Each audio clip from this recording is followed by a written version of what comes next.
Here we are, episode 20, Rebel Therapy Podcast. Please like and subscribe if you like our stuff. And if you don't, just leave us alone. Perfect. That actually speaks to my mindset in this moment. No, I'm kidding. So we're talking today about personal responsibility. Yeah. And how I think it gets muddled for people.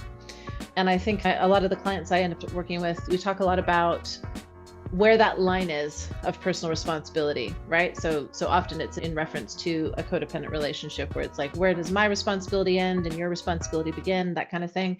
But I think it also comes up individually in our own lives. Yeah? Yep. Okay. How does it show up for you or with your clients?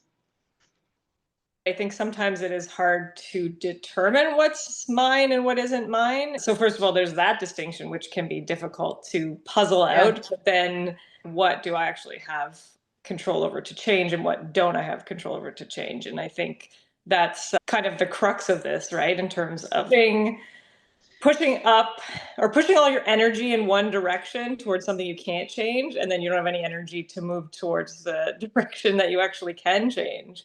And so you end up just spinning your wheels, feeling like you're the failure. Mm-hmm.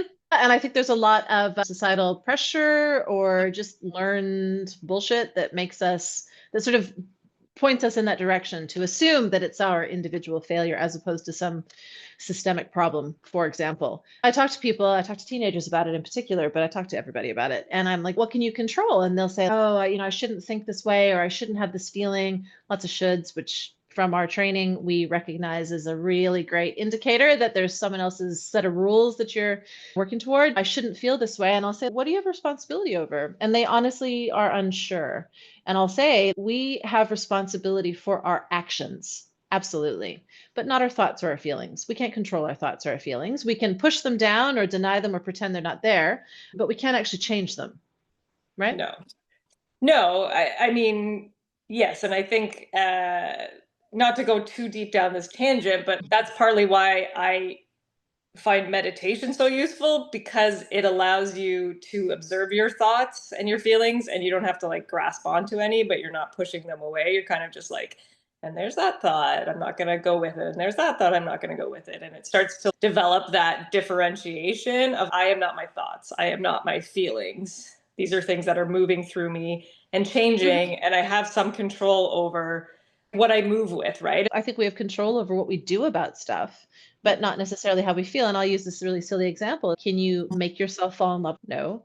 And more importantly, at times, can you make yourself fall out of love with someone, right? Can you just turn it off? No, of course not. You can choose not to answer their calls and not see them anymore. You can choose to end the relationship, but you can't change the feelings that you have. That sort of has its own organic life cycle, let's say. And to your point, we can honor and observe and stand with our feelings, perhaps, but we can't change them. And so back to what you said before, I think people get really stuck thinking that there's some mechanism or some lever that they're supposed to be able to pull to change their mindset or change their feelings or change their experience of depression or change their experience of anxiety or whatever it is. And I think it's maddening because I see people who are trying so desperately to step into their personal responsibility, which I applaud. And I think that's essential to good mental health and a sense of autonomy and independence to be able to take responsibility for yourself. It's like saying to someone, you know what, you should feel bad because you can't fly. It's like, well,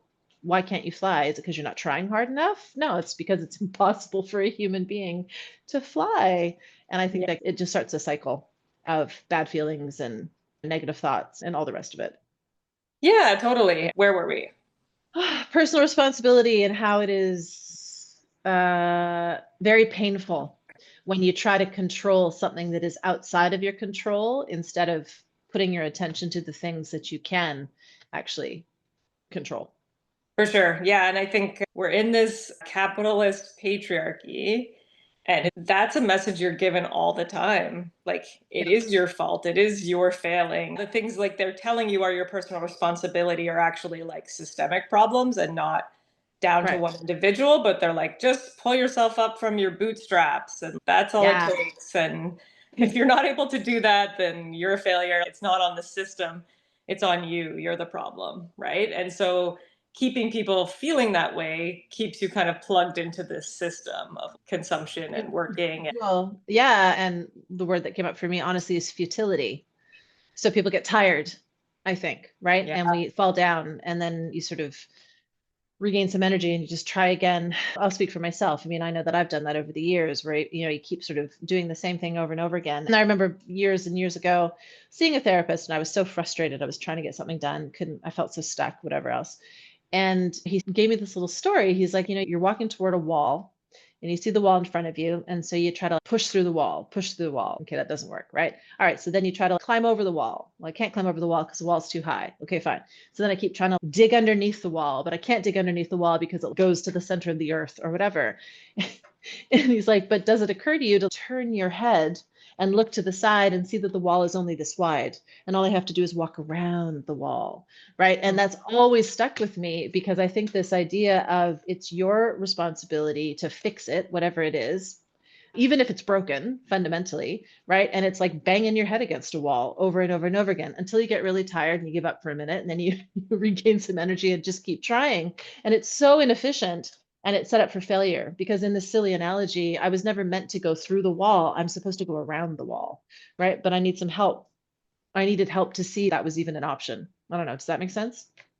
for sure. Yeah, it's like if that line of responsibility is muddled, right? Mhm. And you don't have a good sense of what's yours, what's somebody else's, what has been imposed on me, what is something I can't control, what are the things I can control. If you don't have any sense of that and you just feel like you're struggling all of the time, then you're going to need someone to help you differentiate, to see the difference, to build some awareness around it, to actually like feel the difference in your life in terms of if I do move towards this thing that I have some control over, something shifts even just like a little bit, right? Just feeling that little bit of like autonomy to be like, oh, if I put my energy in this direction, I get some yield from it, or I get some benefit or some relief or whatever it is. Yeah, you're not just banging your head against a wall until you knock yourself out and then try again. Yeah, I mean, I think another way to look at it is like whatever you put energy to tends to snowball a little bit, right? So if I'm stuck and I'm just banging my head against a wall, then the narrative that I have for myself continues to be shit. I guess I have to try harder, or maybe I'm lazy, or maybe I'm weak, or maybe I'm too sensitive, or maybe I need to try harder or do it differently, or whatever else, right? As opposed to, wow, this immovable wall is not actually mine to deal with. So instead, I'm going to walk around the wall and sort myself out. And now I feel autonomous and independent, and I feel more capable, and everything seems a little bit easier. Getting a little bit of help with the differentiation to your point around what is mine, what is not mine, and then really put my attention to the things that are mine and changing my mindset or my feelings. That's not mine. What's mine is learning how to support myself when things are hard and figuring out what those alternative means of support might look like. And then always having my toolbox full of strategies or whatever. I think that's mine. But the feelings that come or the emotions that happen or whatever, I'm not in control of. All I'm in control of is learning how to support myself. And I think within that, when I'm talking about like the meditation component, it's like, yes, I'm Yeah. not saying you can control your feelings or your thoughts, but I know for me, I can choose which ones I latch on to or which ones I put more energy into. And it doesn't mean that the other thought isn't going to loop back around. It's not like it goes away, right? But to have a little bit of shift in perspective, it's knowing where your attention is going, Right. both internally and externally. So if I'm just focused on the thought of I failed at this, didn't do good enough, and kind of stuck in that loop, maybe I can't get out of it myself, right? Like maybe I do need some support of someone else. Hey, what about this? Like, and Mhm. that definitely happens. But there's the odd time I'm able to catch myself in that loop. And maybe I'll still need help, right? But it's like at least I know that I'm in that hole of beating myself up about something that maybe I couldn't control. So I don't think we're saying exactly the same thing. I think what I love what you're saying, and I think that sounds lovely. What I'm perhaps an alternative strategy, because there's always more than one, obviously. I think for me is to just acknowledge that's how I feel. I feel like shit. I feel like I'm failing. I feel like I haven't done a good enough job. I feel like whatever, right? And instead of listening to the words of this narrative that is so familiar and so patterned. It instead, I'm like, oh, there it is again. Okay, that's the feeling that I have right now, for now, just for now. Because part of this is remembering that all of this shifts, all of this changes. It's not forever, it's just for now, right? And so I always come back to the same analogy of surfing that wave. And so the wave is a pretty shitty wave if I'm feeling like a failure or that I failed or that I'm not good enough or whatever, all those things, right? That's not a great wave to be on. But if I can remember that it's just a wave and it's going to pass and it's not me, right? I'm Yeah. riding the wave. I am not the wave. That's Instead of, that's the right? differentiation I'm talking about, Yeah, right? Like, exactly. As opposed to trying to push back the wave because I refute the wave. I mean, try to push back the wave, see how that goes. It doesn't work, right? no, So like the instead I'm first like, step I'm of gonna it. stay, I'm gonna stay on top of this wave. I'm not in it, I'm just on it, and it's gonna pass, and I'm still gonna be here and I'll still be fine. For Yeah. sure. And yeah, I think that's the first step in terms of realizing like you're not the wave to make that differentiation. But I think why I keep coming back to that internal kind of like meditation example is because my mind can feel so scattered. So I can feel Mm. almost like I'm surfing 10 waves at once, Sure. and Yep. some of them are feeling pretty shitty and then other ones are kind of just meh. It's like maybe I'll put the energy on the meh one if I can. The other ones are still there. I'm Yeah. not ignoring them or denying them or pushing them No. away, but I'm going to try to focus on this one. I'm going to put my attention on this one. And that, for me at least, that gives me like a bit of relief. It's so interesting that you say that because what I'm talking about is, I think we're getting to the same place, but I'm coming at it from the exact opposite perspective. I don't want to put my attention anywhere. I just want to let my mind surf. And so the Mm-hmm. whole experience for me, it's sort of the opposite of meditation, right? I'm not trying to make myself do anything. On the contrary, it's like I'm letting my brain off its leash. It's like my brain is a puppy that needs to run free or Mm-hmm. something. And so instead of trying to corral it, which is what my tendency is, or my learned strategy is to try to control things, right? Instead, if I can step back and let my brain roam free or surf that wave or whatever, then I Right. get relief. So yeah, Yeah, we're just coming at it from sort of different perspectives, but I think we're saying similar things. What can you control? And what is the differentiation between what you're experiencing and who you are? Because who I yes. am has nothing to do with the wave that I happen to be surfing today.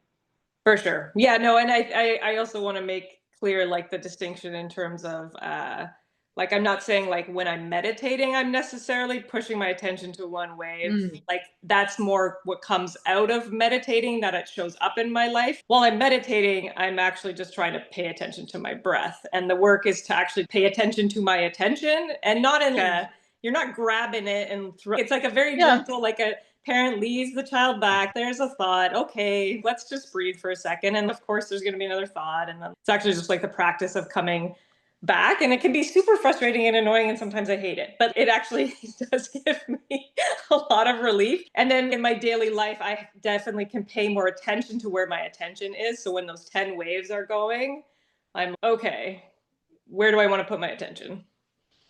No, I love it. I had somebody ask me this recently, like, do you think meditation is useful? And I'm like, it is for some people. Absolutely. But the whole point here, part of learning about yourself, I think, and good mental health, trying to have sort of facility around how you support yourself is learning what works and what doesn't. And traditional meditation doesn't really work for me for all the reasons that I've just stated. Yep. Instead, the opposite seems to work for me. And when I let my brain go, then it's the experience of white noise. And that's awesome. That's just relaxing. And then I come back to myself and I know what to do. Right. But I'm not connected. I'm not in the wave. I'm just coasting along on top of it. Right. And that way I'm still there, but I don't have to be in it because I've been in it so many times before. There's no new information in it that I need to experience. Right. So Yeah. instead, the white noise just gives me a bit of a break. It lets me ground myself and come back to my body and back to the present. And usually it interrupts that process because often these shitty waves are actually anxiety or worry about the future, right? So if I can interrupt that process and come back to my body and be in the present, I can say, okay, how am I right now? Well, I'm having feelings, but actually I'm fine, right? I'm having an emotional experience. Okay, and that's kind of shitty, but I'm actually fine. Both things can be true at the same time, right? Yeah, it gives you that clarity, right? And like you're Yeah. saying, that gives you a sense of relief. And I think for me, it's like paying attention to my breath. Like I'm always interrupting my actual natural breathing process by the stress in my body. And so I keep learning it over and over again, where if I just actually stop clenching my stomach or whatever, it can go a little bit more freely. And then I'm like, oh, okay. Actually, that feels nice. So that's how you ride your wave, I guess, which Yeah. is nice, right? Instead of worrying about the wave, you're worrying about keeping your balance, perhaps, Yeah. which makes a lot more sense because that's what you have control over, not what happens to the wave, but how you balance as you're rolling with it. Yes, exactly. And then Yeah. that feels more like me, right? And so that Yeah. that place of attention and integration. And so to be able to be more connected to that, I think you make better choices and have hopefully have more clarity about what is yours and what isn't. Love it. All right. Well, like we said before, if you like these conversations, please like and subscribe. It matters. Yeah. And comment, even if you don't like what we're saying. That's great too. I love it. Push back Yeah. the wave. Let us know. Tell us your waves. Yeah, exactly. All right. Thanks, Michelle. All right, take care. Bye. Okay, bye.